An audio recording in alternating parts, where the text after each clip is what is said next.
Alors voilà les différentes évolutions qui ont été rajoutées dans Flutterflow ce mois-ci. On va les parcourir un par un. Allez, c'est parti. Alors l'une des nouveautés dans cette nouvelle version, c'est le support de SQLite. SQLite, c'est quoi?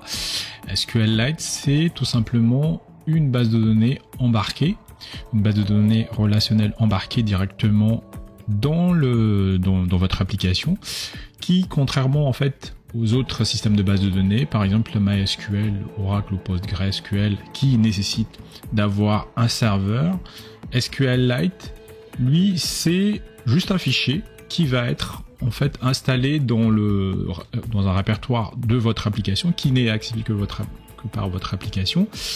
Il y a un certain nombre de situations où justement SQLite est intéressant, par exemple pour tout ce qui est caméra, et éventuellement dans le cas où vous ne souhaitez pas en fait tout simplement avoir des données sur serveur et que pour chaque utilisateur ait vraiment ces données localement.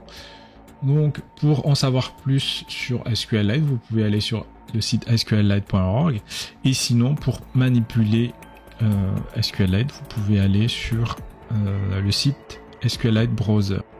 Alors là, je suis sur un projet que j'ai créé. Pour configurer SQLite, il faut aller dans Settings Intégration. Et dans la Settings Intégration, il y a une section dans Intégration qui s'appelle SQLite. Donc en cliquant dessus, vous avez une option qui vous permet d'activer ou désactiver SQLite. Donc ce qu'il faut savoir déjà, c'est que SQLite, vous ne pourrez le tester que localement. C'est-à-dire que vous n'aurez pas la possibilité de le tester via l'interface web directement. Il faudra télécharger le code et l'exécuter localement. Donc une fois que vous avez activé SQLite, vous pouvez charger une base SQLite que vous allez pouvoir récupérer dans de vos répertoires et lui donner un petit nom. Donc au niveau des configurations, toujours, vous allez pouvoir configurer vos requêtes. Donc les requêtes sont catégorisées en deux. Il y a les requêtes de lecture et les requêtes d'écriture. Là, par exemple, j'ai une requête d'écriture. Donc c'est une requête SQL normale, si vous connaissez SQL. Par contre, vous devez spécifier les différentes sorties de colonnes, les colonnes que vous voulez voir en sortie de la requête. Donc ça se fait pas naturellement. Ensuite, pour les requêtes d'update, donc j'ai 3 requêtes d'update. Donc la première, c'est l'ajout.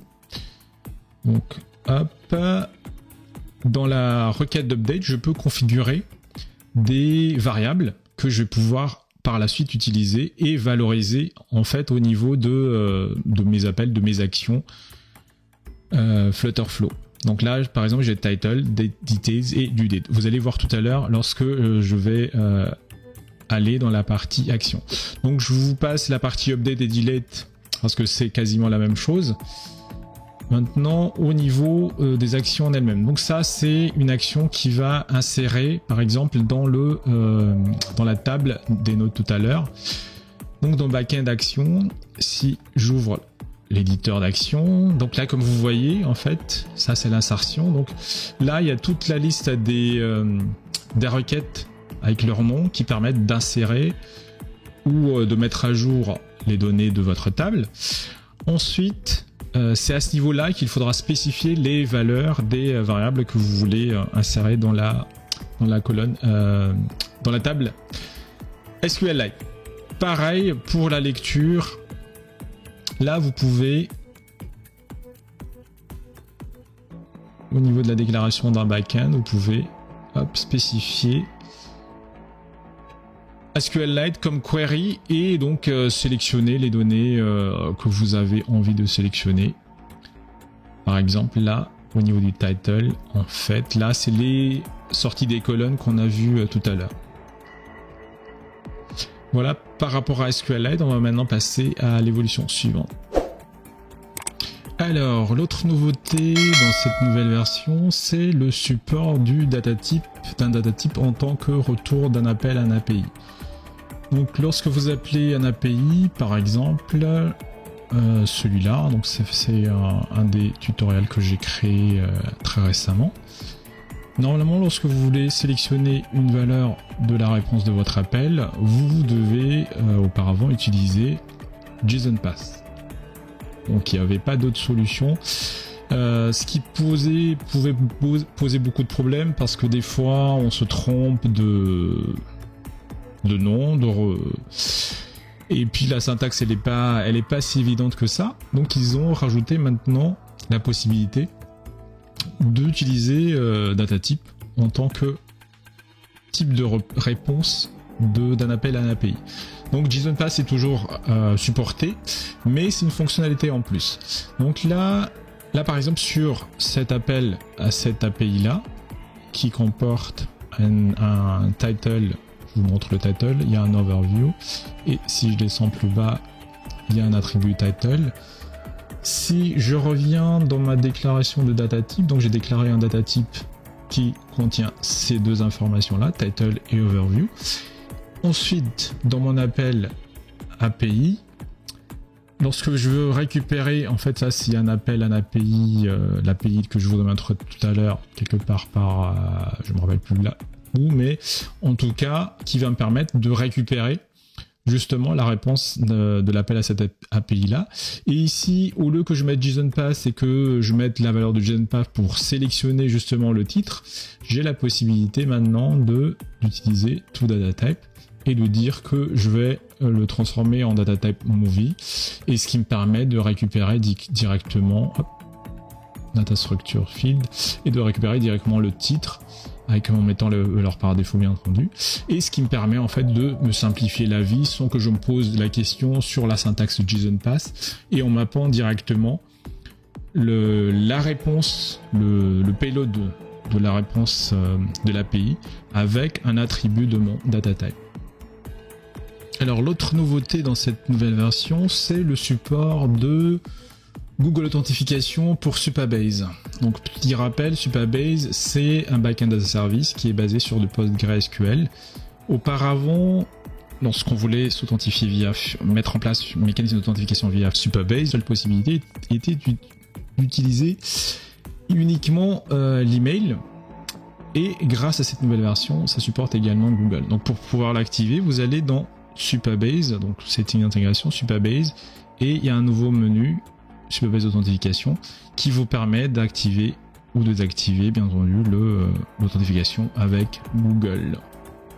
Alors l'autre nouveauté de cette nouvelle version, c'est la possibilité maintenant d'uploader directement des enregistrements audio depuis votre application directement vers Supabase ou Firebase.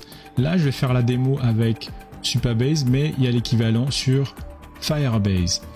Donc là, par exemple, j'ai deux actions. Donc il y a l'action record qui va vous permettre de commencer l'enregistrement audio, et le bouton stop qui va vous permettre d'arrêter l'enregistrement. Et c'est justement sur ce bouton stop là qu'on va se concentrer, parce que il y a une nouvelle action qui s'est rajoutée. Donc l'action c'est upload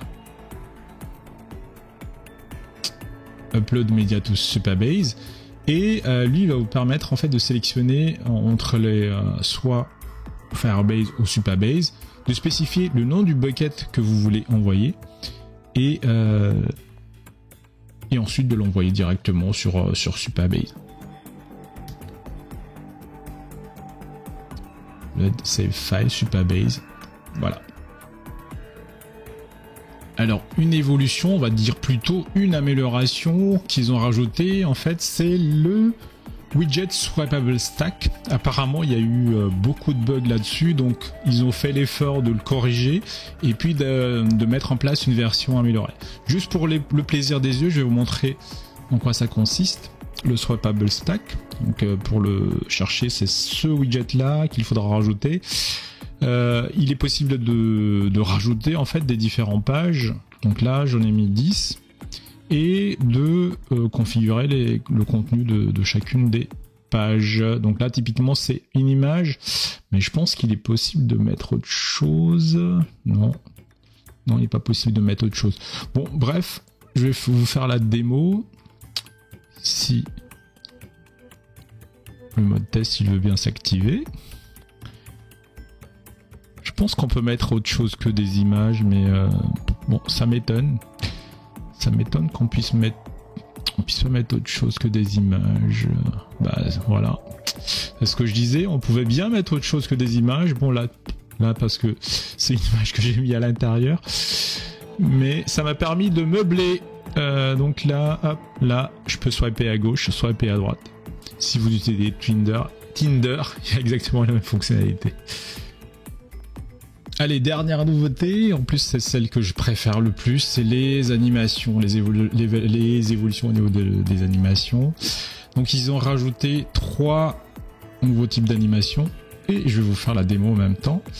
La première c'est Shine. Donc c'est Shine, là je la refais, en fait ça permet de rajouter une brillance. Ensuite Tint, qui permet de colorer, de passer d'une couleur à une autre. Donc vous avez la couleur de votre conteneur et vous voulez la faire basculer de manière animée vers une autre couleur. Donc là par exemple j'ai mis du vert, je la refais. Hop. Et enfin Flip qui vous permet de faire du flip quoi.